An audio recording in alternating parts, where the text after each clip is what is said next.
Hashgacha Pratit, divina providência, ou como muitos chamam de coincidência, é um termo muito interessante, é um assunto interessante na Torá e no judaísmo. Porque acreditar na divina providência é um dos fundamentos. As bases do judaísmo tem 13 princípios. Uma delas é a pessoa acreditar que Deus cuida de tudo e todos a todo tempo. E no decorrer do shiur, vamos analisar a lógica, por que a gente toma isso tão a sério e como vivemos com isso no nosso dia a dia. É um assunto muito extenso, então possivelmente não vamos abranger todo ele no shiur de hoje, mas já dá para ter um gostinho e levar à prática algumas lições hoje. Temos aqui na sinagoga o Ari Lev, ele recentemente começou a frequentar aqui de Shabbat, e bom, o shiur também é em sua homenagem. Essa semana, se Deus quiser, em boa hora, ele vai para o Canadá, se reunir com sua família e viver lá, se Deus quiser. O shiur também é para sua tzlachá. E ele fala muito bem, aqui na sinagoga, em algumas refeições, ele contou histórias da vida dele, de pessoas que ele conheceu. E num Shabbat, ele contou a história do Ben Shechter. Ben Shechter foi o companheiro dele de estudos por 2 anos. Ele tem uma história muito peculiar. Esse Ben, o Binyamin, ele vem de uma família tradicional, quer dizer, sabem que são judeus, mas não passam muito disso. Esse Ben, quando mais jovem, ele procurou um pouco de espiritualidade e ele conheceu o budismo. Começou a se interessar e realmente se aplicou e avançou nos níveis de meditação e tudo que eles têm no budismo. Ele, assim como o pai, ele queria estudar para ser médico.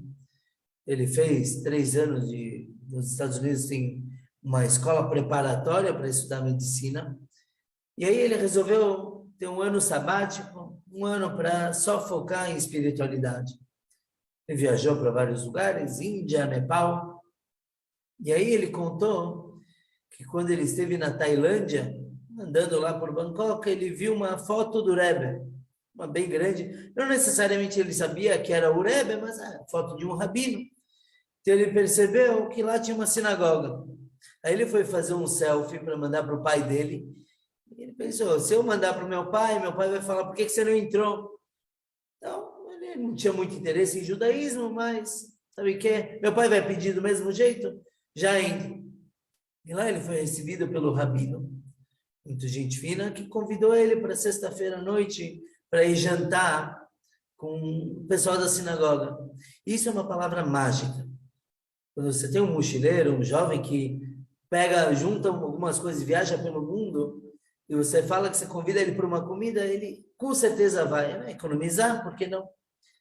Realmente, ele veio na sexta-feira à noite, ele gostou muito, conversou um pouco com o rabino, e o rabino convidou ele para o dia seguinte. Vem amanhã, depois da reza, temos o almoço, vem participar conosco. O que o Ben pensou? Se o rabino está me convidando para o almoço, para a reza com certeza deve ser bem cedo, afinal de contas, de manhã cedinho, o sol nascendo, é o horário mais espiritual do dia. Então, dito e feito, ele chegou no dia seguinte de madrugada, quase amanhecendo, e obviamente, para quem conhece o Beit Chabad, a gente não reza muito cedo, 9h30, 10 horas. Ele se viu sozinho na sinagoga, um lugar tranquilo, ele resolveu meditar. Mas, para a meditação dele, ele sentou no meio do ambiente. E um dos requisitos para a meditação dar certo é que tudo esteja no lugar arrumadinho. E realmente a sinagoga estava bonitinha, as cadeiras no lugar, os livros guardados, aguardando o dia seguinte, só que tinha um livro que estava caído. Ele levantou para ir colocar o livro no lugar, para não atrapalhar a energia dele, e ele viu a capa, e a capa era Letters to a Buddhist Jew. Era um livro de cartas entre um rabino e um judeu budista. Ele falou, olha só, é justo para mim isso. que ele achou? Que o livro ia falar como que você pode combinar os conceitos do budismo com o judaísmo. Mas, obviamente, que não. Afinal de contas, o budismo é considerado idolatria pelo judaísmo. Mas tá bom, ele pegou o livro, começou a folhear. E era interessante. Ele leu até 10 horas da manhã, quando o rabino chegou. E depois da refeição, eles continuaram conversando durante o Shabat. Bom, o final da história vocês conhecem. Ele estudou, então, com o nosso Arelev, ele foi para Israel, e realmente se formou rabino, e formou uma família judaica, quer dizer, ele retornou, ele abandonou todo o budismo e retornou para o judaísmo verdadeiro. Inclusive, o Arelev comentou que quando eles se conheceram, os dois foram para Yeshiva, em Israel, praticamente na mesma época, e ele ainda se vestia todo diferente de hippie, mas com o tempo ele foi trocando tudo isso. Muitos diriam que o que aconteceu aqui é uma coincidência. Justo o rapaz estava lá, justo passou na frente da sinagoga, justo ele resolveu chegar cedo, ele pôde meditar, justo ele viu o livro caído. Mas quando a gente olha, se afasta um pouco da história, é impossível. Qual a probabilidade de algo assim acontecer ao acaso? No judaísmo, a gente não acredita em coincidências. Não existe isso. Não é, por acaso eu te encontrei na rua. Tem algum propósito naquilo. Às vezes é um propósito grande, salvar uma vida. Às vezes é uma coisa simples, que pode levar a algo muito maior. O conceito de Ashgaha Pratit, divina providência no judaísmo, ele, Baruch Hashem, é muito difundido. Mas a gente tem que entender quando começou isso. Na história judaica não foi sempre assim.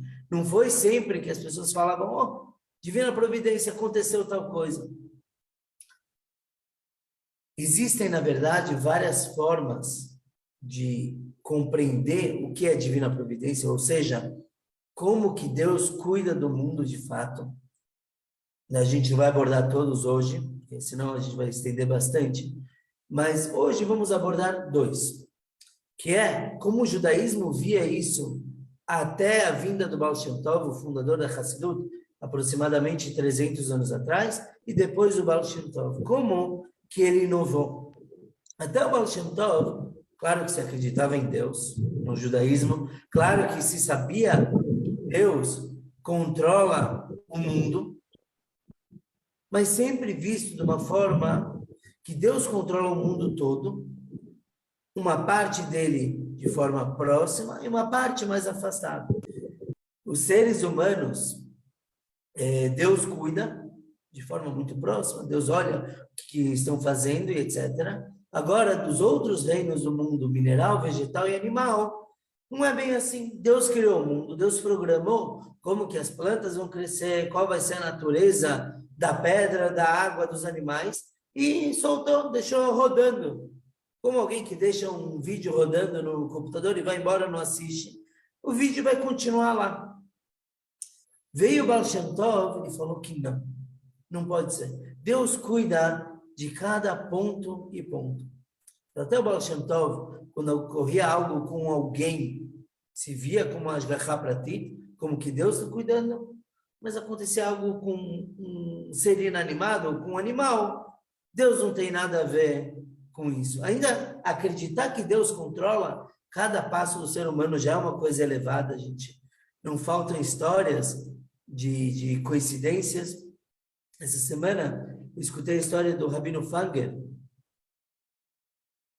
É um rabino de Israel muito carismático, muito legal, o shiurim, as aulas dele. Baruch Hashem, já tem gente que está traduzindo para o português. Ele contou, ele se envolve bastante com as mídias, ele contou que uma vez ele estava em Eilat, uma cidade muito bonita em Israel, com uma praia bonita, e em Eilat, depois de uma apresentação, algo assim, ele estava passando perto da praia com a esposa dele, e falou, vamos gravar, eu gravo videozinhos de 1 minuto, 3 minutos de Torá, vamos gravar aqui na praia, está vazia, não tem ninguém, vai ser bonito. E ele conta que deu tudo errado. Ele tentava falar, a palavra não saía da boca direito.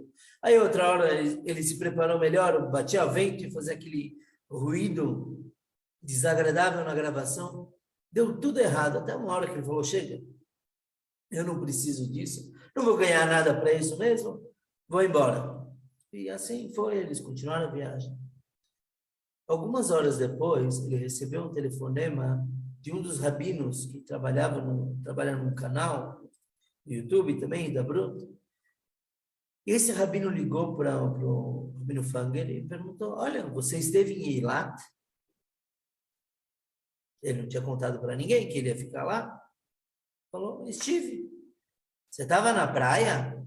Ele falou, o quê? Você está me seguindo? Como você sabe que eu estou na praia? Ele contou que tinha uma menina, estava passando por muitos problemas da vida, triste, depressão.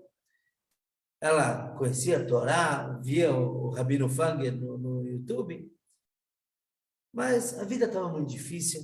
Então ela pegou, comprou uns remedinhos, pegou uns remédios da mãe, bem específicos, foi para a praia, escolheu um lugar vazio, agradável e falou, aqui eu vou partir, cometer suicídio. Então ela preparou um cantinho na areia, que ia ficar agradável para ela se despedir do mundo, quando de repente ela vê o Rabino Fanger passando com a esposa. O quê? Aqui, até aqui, os rabinos me perseguem? O que ele está fazendo aqui? Ela começou a pensar que ela esperava estar sozinha para fazer uma coisa horrenda, e até lá foi parar um rabino. Isso inspirou ela a ligar para o rabino dela, e eventualmente isso salvou a vida dela. Quer dizer, o Rabino Fanger, ele conta que ele ficou muito nervoso, que não conseguiu gravar, perdeu um tempão. E no final ele viu, Deus foi muito misericordioso com ele e mostrou para ele que não foi à toa, que não foi em vão aquela ida à praia. Quantas vezes a gente não pensa que o avião atrasou, tem trânsito na rodovia, e a gente fica nervoso.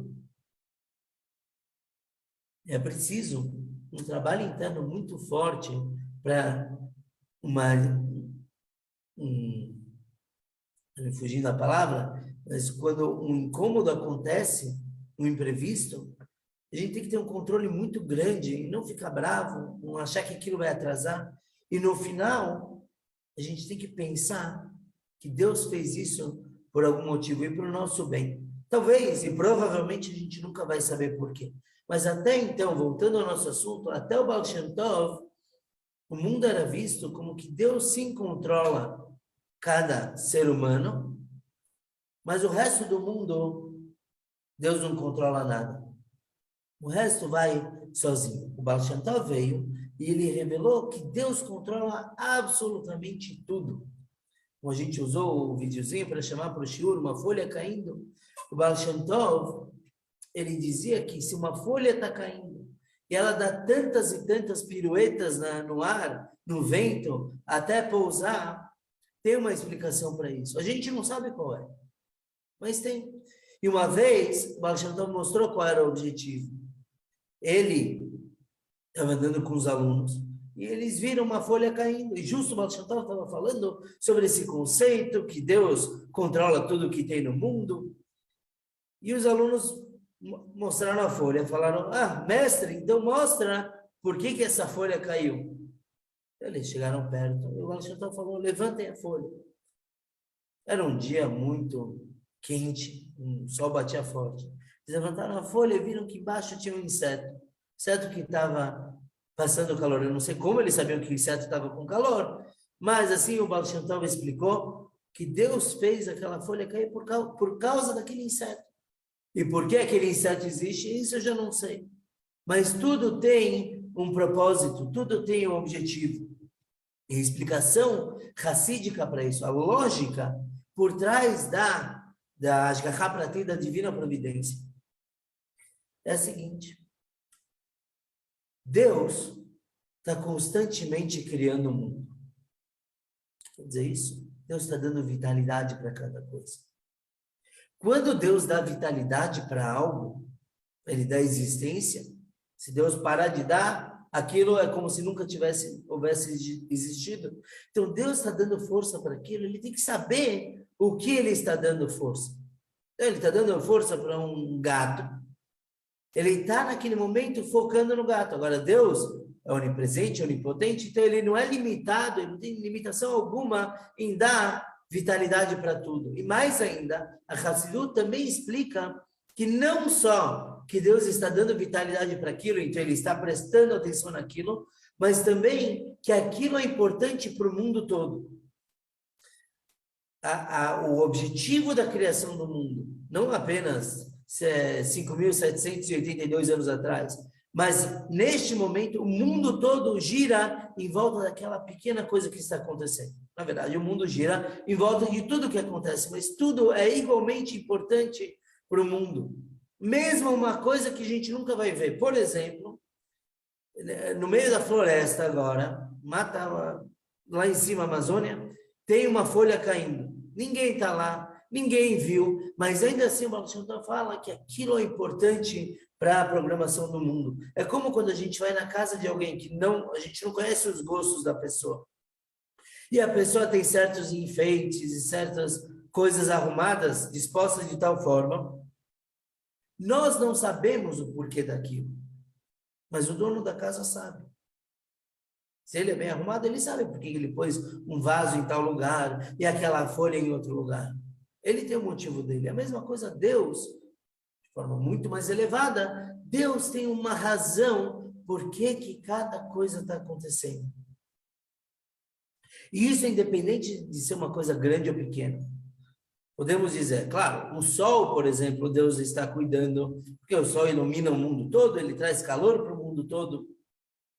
E uma joaninha, Deus não precisa daquilo, não é verdade. Por quê? Porque para nós o sol é grande, a lua é grande, a floresta é enorme e os bichinhos são pequenos. Para Deus, tudo é pequeno, porque Deus é infinito, Deus é tão maior, infinitamente maior de tudo que existe, galáxias, etc., que para Ele não tem diferença alguma. Então, a Via Láctea e uma joaninha é a mesma coisa. Porque ele é infinito. Infinito não tem como você comparar o número 1 e o número 1000 perante o infinito. Tudo é grande. Agora, quando o Baal Shem Tov veio com isso, foi uma coisa muito debatida. Então, a oposição ao hassidismo discutia muito. Falava, imagina, Deus se importa somente com os seres humanos. E houveram debates e debates. E o Baal Shem Tov foi atacado por isso. Não tanto diretamente, mas o seu neto espiritual, o primeiro Rebbe de Lubavitch, o Alter Rebbe, ele entrou em debates realmente na frente de todo mundo. Ele foi posto contra a parede. Falaram, que novidade é essa, dentre várias, mas que novidade é essa que a Hassidut está falando, que Deus cuida de cada coisinha. Então o Alter Rebbe respondeu e falou que isso não é novidade. Está na Torá mais antiga, está no Talmud, na Gemara. Isso é algo que todos respeitam, todos os sábios de todas as épocas respeitam muito o que está na Torá. Só que eles pensaram e procuraram onde consta na Torá e não encontraram onde está, até que o Alter Rebbe respondeu que tinha o Rabi Yohanan, um sábio do Talmud. E a Gemara diz que quando ele via um pelicano, ele falava a seguinte frase, Mishpatecha teom rabá, que as suas leis de Deus, é um versículo dos Salmos, as tuas leis vão até o profundo, até o abismo. Urashi, comentarista da Torá, quando o pelicano é mencionado na Torá como uma ave não kasher, Urashi explica o seguinte, que quando Deus quer matar um peixe, determinado peixe, ele manda o pelicano pescar o peixe. Qual é a novidade disso? Que Deus está se importando também com cada peixe. Ele decide qual vai ser pescado pelo pelicano e morto por ele e qual não vai ser. Em outro lugar, temos também de Rabi Shimon Bar Yochai, o nosso grande cabalista, que ele falou que uma vez ele viu um caçador tentando pegar aves. E aí ele escutou uma voz vinda do céu. E cada ave que o caçador tentava pegar, ele escutava uma voz vinda do céu falando, essa ave vai ser pega, essa vai conseguir escapar. Ele viu como que Deus está controlando cada um desses fatores. O Rebbe de Lubavitch, ele explica num discurso por que o primeiro Rebbe ele mencionou essa história do pelicano e não mencionou a do caçador de aves. Ele fala que o caçador de aves, a gente pode falar que ainda assim é Deus cuidando só do humano. Quer dizer, o humano tem que pegar tantas e tantas aves. Então Deus ajuda ele, fala qual vai ser, qual não. Já a história do pelicano mostra que no meio do mar, numa praia, onde for, onde não tem um ser humano lá olhando, ainda assim lá Deus está controlando cada peixe que vai ser pego ou não. Basicamente, a gente sabe que Deus controla cada coisa. Não somente animais, também minerais. Por que uma pedra está em tal lugar? Deus cuida daquilo. E aquilo é precioso para Deus, porque é parte da criação do mundo a cada momento. O Rebbe Rayatz, o Rebbe anterior, ele falou, olha a lição que a gente tem que tirar daqui. Se de uma grama se mexendo no chão, se vai para a direita, para a esquerda, Deus está controlando, quanto mais a nossa vida. O que a fé, o que o acreditar que Deus cuida deve trazer para cada um de nós, é a consciência de que nós não estamos abandonados. Que não existe o por acaso. Por acaso isso aconteceu comigo. Por acaso eu perdi o farol. Por acaso não. Deus tem um objetivo naquilo. Provavelmente a gente nunca vai saber o porquê. Tem uma história bem conhecida de um businessman, um homem de negócios de Nova York. Ele foi fazer negócios em Israel. E um dia ele estava lá, ele estava com fome, ele entrou numa fila para entrar num restaurante. E ele estava muito apressado. Na frente dele tinha um judeu religioso, Yerushalmi. E esse judeu, vendo esse homem assim, com pressa, ele deu um lugar na fila. Ele falou, olha, senhor, eu estou vendo que está com pressa, pode ir na minha frente, vai se servir. E assim foi, ele agradeceu, ele se serviu, comeu e saiu. Assim que ele saiu, aconteceu um atentado. Se a gente pode procurar, tem bastante detalhes, foi no dia 9 de agosto de 2001, 15 homens mortos, 15 pessoas mortas, 140 mais ou menos feridas. E aquele homem, quando ele saiu do restaurante, Sbarro chama o restaurante, quando ele saiu, ele percebeu que aquele judeu religioso salvou a vida dele. Porque se ele estivesse atrás, na fila, no lugar dele, ele teria morrido no atentado, seria ferido.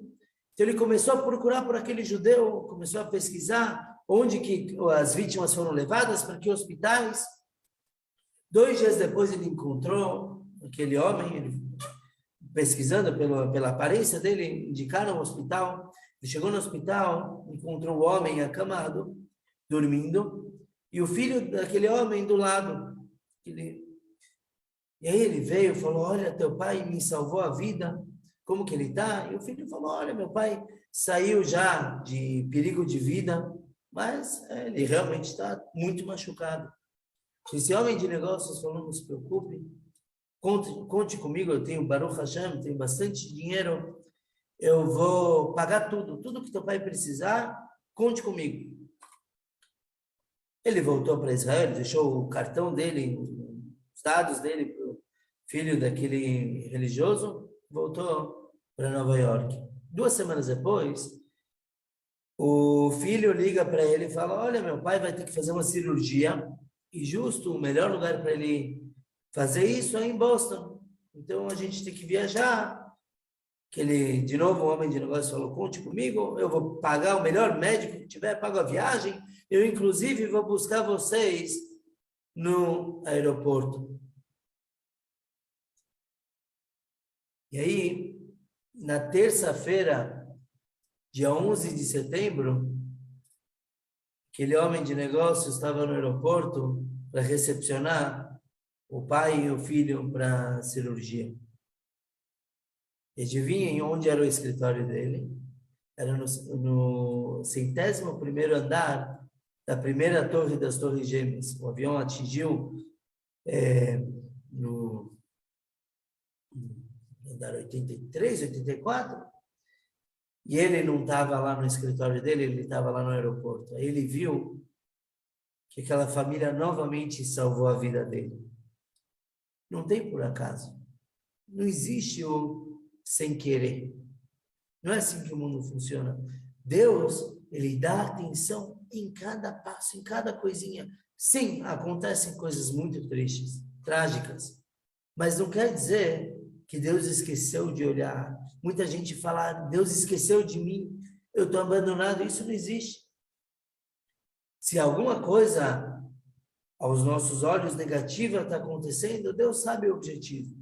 E Ele é o grande arquiteto do universo. Ele sabe, Ele arquiteta cada passo de cada um. Então, se tal coisa aconteceu, Ele tem um plano maior, Ele sabe o que aconteceu, Ele sabe o que vai acontecer. E Ele cuida daquilo. E é muito interessante que, às vezes, acontece uma coisa ruim. Vamos falar uma coisa simples, vai. Caiu um vaso em casa. Quebrou o vaso, espatifou. O que a gente fala? Ah, acontece. Acontece. É o mundo. Consta na Torá, quando são trazidas maldições, Deus diz o seguinte: se vocês forem indiferentes comigo, eu vou ser 7 vezes mais indiferente. O que quer dizer isso? Existem várias explicações, mas para o nosso assunto é o seguinte: se acontecer uma coisa e vocês ignorarem a minha presença, a presença divina lá, o objetivo divino naquele acontecimento, eu vou fazer acontecer 7 vezes mais. Quer dizer, se você acha que é a natureza que cuida de tudo, então coisas ruins acontecem, vão acontecer 7 vezes mais. E uma prova para isso é quem nunca percebeu que quando quebra uma coisa em casa, nunca vem sozinho, nunca quebra só aquilo. Quebra 3, 4 coisas. O carro nunca é um problema só. Também depende do mecânico. Ele diz que tem muito mais coisa para consertar, mas na prática, se a pessoa ignora a presença divina naquele acontecimento, ele fala, aconteceu porque acontece. Então Deus vai falar, então tá bom, então eu vou deixar acontecer mais coisas. Agora, se é o contrário, quando algo acontece, a pessoa diz, capará, por exemplo, Deus está fazendo isso, eu imagino, para que algum pecado meu seja perdoado. Então, quebrou uma coisa minha, capará, tudo bem. Eu aceito que Deus faz isso, eu entendo que tem asgarrar para ti, Deus tem um objetivo naquilo, então Deus traz a solução depois também. Se eu entendo, eu aceito que Deus, por ser infinitamente superior a mim, ele faz algo, e eu aceito aquilo de bom grado, então ele resolve para mim depois. Se foram os planos dele, mas vamos perceber que tem uma leveza na nossa vida. Quando Deus, eu sei que Deus está cuidando de tudo, então eu não tenho por que me desesperar.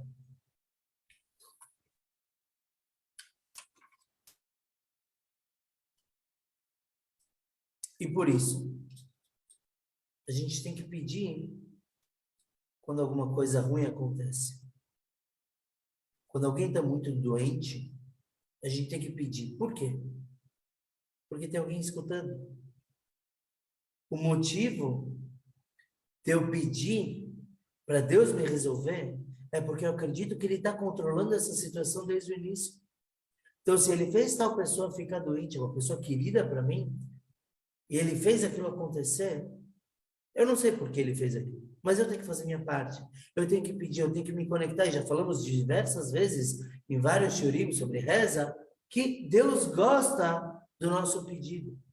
Então, a gente sabe que tem o arquiteto que está arrumando tudo. Eu posso pedir para ele tentar mudar uma coisa lá, aqui ou ali. E por que ele quer meu pedido? Porque ele também é meu pai, não é só arquiteto. Ele quer me escutar como um pai gosta de escutar os seus filhos. Hoje em dia é muito difícil isso. A gente vê Deus controlando tudo, mas vai chegar uma era que isso vai ser mais visível. Está escrito que a única diferença quando o Mashiach chegar da nossa era atual é que já não vai haver mais a escravidão, o povo judeu não será mais subjugado às outras nações. Hoje em dia a gente deve resposta a todos, veja a situação de Israel na ONU, sempre tendo que se desculpar, quando o Mashiach chegar, vai ser diferente, a gente vai ter nossa autonomia. O que quer dizer isso? É que não apenas politicamente, burocraticamente, a gente vai ter independência, mas povos do mundo também é uma expressão que significa natureza. Quando o Mashiach chegar, a gente já não vai mais achar que tudo é a natureza que manda, que somos subjugados à natureza. Pelo contrário, a gente vai enxergar o Deus que está por trás e dentro de cada coisa da natureza. Sobre a criação do mundo, é sabido pela Kabbalah que cada utensílio, cada coisa que existe, tem a faísca de Deus dentro, tem Deus dando vitalidade para aquilo. Quando o Mashiach chegar, a gente vai enxergar isso. Então, na realidade, não é que Deus controla o mundo como uma pessoa controlando um aquário. Ele cuida de cada peixinho, cada plantinha. Não é isso. Deus é o próprio aquário. Deus está dentro. E por isso que ele cuida de cada coisa. Como falamos anteriormente, Deus dá vitalidade de forma intrínseca para cada coisa. E como Deus é o mundo todo, Deus é tudo que existe. Então, cada coisa é importante. Por isso a gente não pode desprezar algo que a gente vê por aí.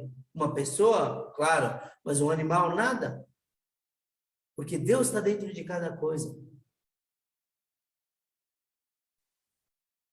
Quando o quinto Rebbe, se não me engano, era o quinto Rebbe, ele era pequeno, ele estava andando com o pai, e o pai estava explicando como que Deus está dentro de cada criatura, cada criação. E aí o menino pegou uma folha de uma árvore e foi brincando, sabe? Mexendo com aquilo, rasgando. Aí o pai falou, eu acabei de te falar que tem divindade em cada coisa do mundo e você pega uma folhinha e despreza ela, a vitalidade que tem ali. Por isso a gente tem que cuidar de absolutamente tudo e todos, porque tudo tem uma vitalidade, tudo tem significado e razão nesse mundo. Então, quando uma coisa acontece com a gente, de novo, só para reforçar, algo acontece, a gente não pode se sentir abandonado. Se Deus está cuidando de uma pedrinha, claro que Ele está cuidando de você. A forma dele. Na forma que Ele sabe ser perfeita. Não é a forma que nós vemos, porque somos limitados demais. Terminar com uma história muito forte, na minha opinião. Eu li algumas vezes, pelo menos a primeira vez, vieram lágrimas aos olhos, mas mostra como Deus está olhando. No ano de 2008, a Tzavá, o exército de Israel, estava se preparando para entrar em Gaza, uma grande ofensiva. E no exército tinha um sargento chamado Dvir Emanuelov. Esse Dvir era um excelente soldado. Ele havia combinado com a mãe dele que ele iria avisar a mãe caso eles fossem entrar em Gaza mesmo. Antes do ataque, ele falou, vou te avisar para a senhora saber o que está acontecendo comigo. Claramente ele não poderia mandar uma mensagem falando que vamos entrar em Gaza, porque isso pode afetar toda a operação. Então ele combinou com a mãe que se ele mandar uma mensagem falando que ele vai se cuidar, era para ela saber que eles iriam entrar em Gaza. Chegou o dia inevitável que a mãe recebeu a mensagem. Mãe, eu vou me cuidar, se cuidem também. E infelizmente foi a última mensagem que ele mandou para a mãe dele. Ele foi o primeiro soldado morto na operação. Isso foi um choque muito grande para a mãe. Ela, menos de 3 anos antes, tinha perdido o marido e agora perdeu o filho. Ela ficou devastada, completamente.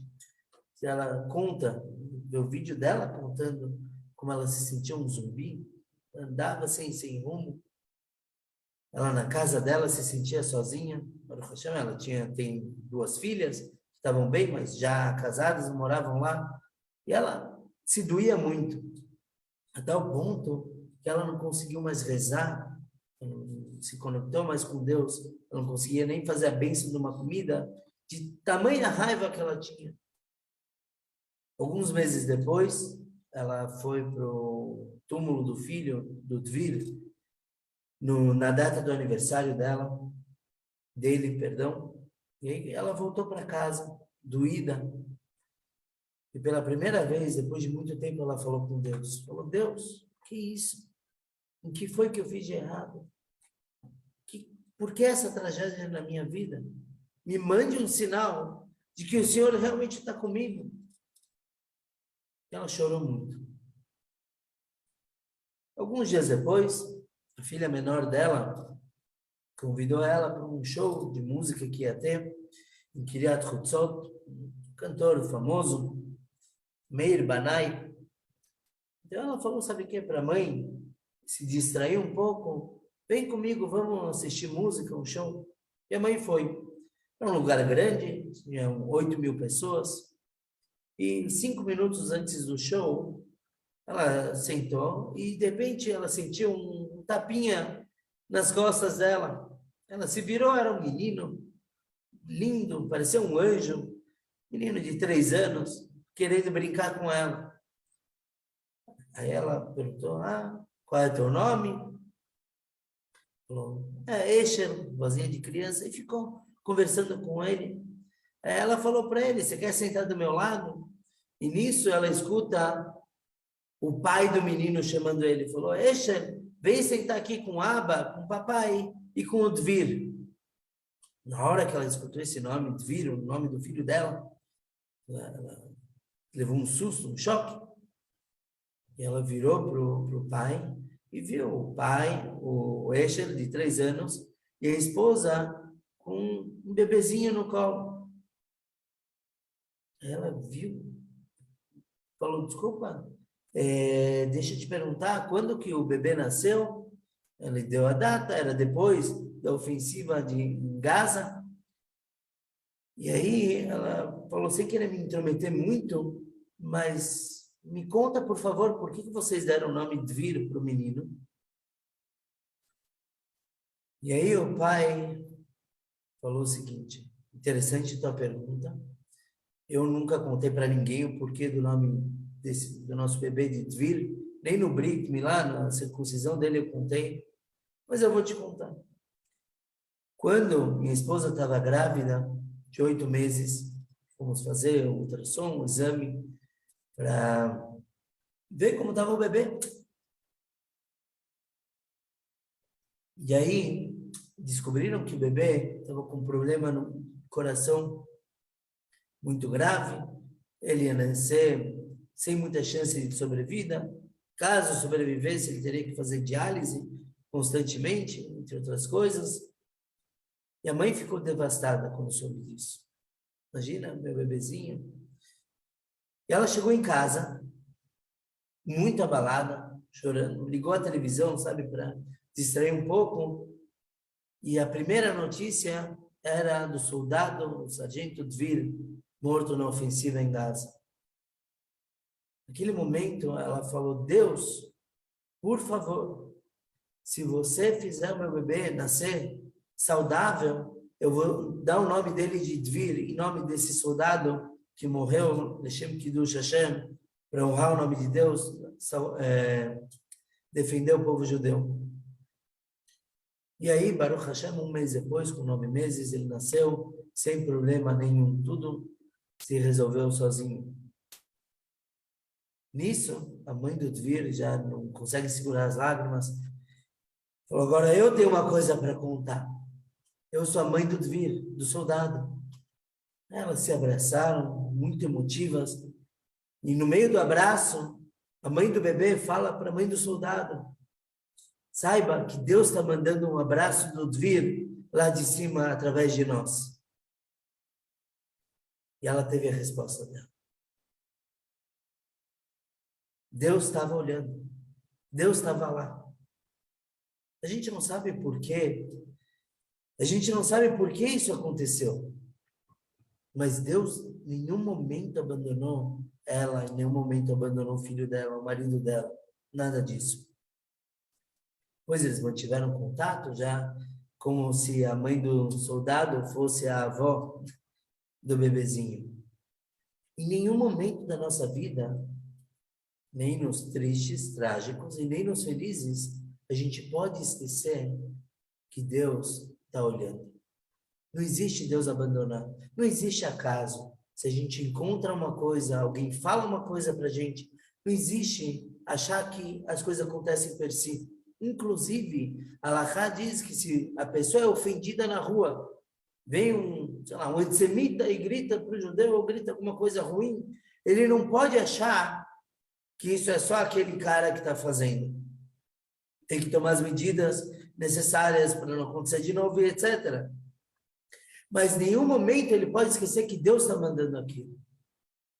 O rei Davi, quando foi ofendido, ele não se enervou. Por quê? Porque ele sabia que Deus estava mandando ele ser ofendido. Tinha algum propósito naquilo. Claro, não estamos no nível do rei Davi, autor dos Salmos, como falamos no show passado. Não estamos nesse nível, mas sabemos o suficiente para acreditar, e não somente acreditar, mas saber que Deus controla tudo o que acontece. Deus está olhando. Cabe a nós viver assim, sem nenhum acaso. Vamos aplicar isso na nossa vida, vamos saber que Deus está lá, e Bezrat Hashem, exigir de Deus, nosso Pai, que mande somente coisas boas. Testes de fé e de espiritualidade a gente já teve o suficiente. Está na hora de fazer a gente reconhecer a presença divina a cada instante, como falamos, vai acontecer isso com a iminente vinda de Mashiach brevemente em nossos dias.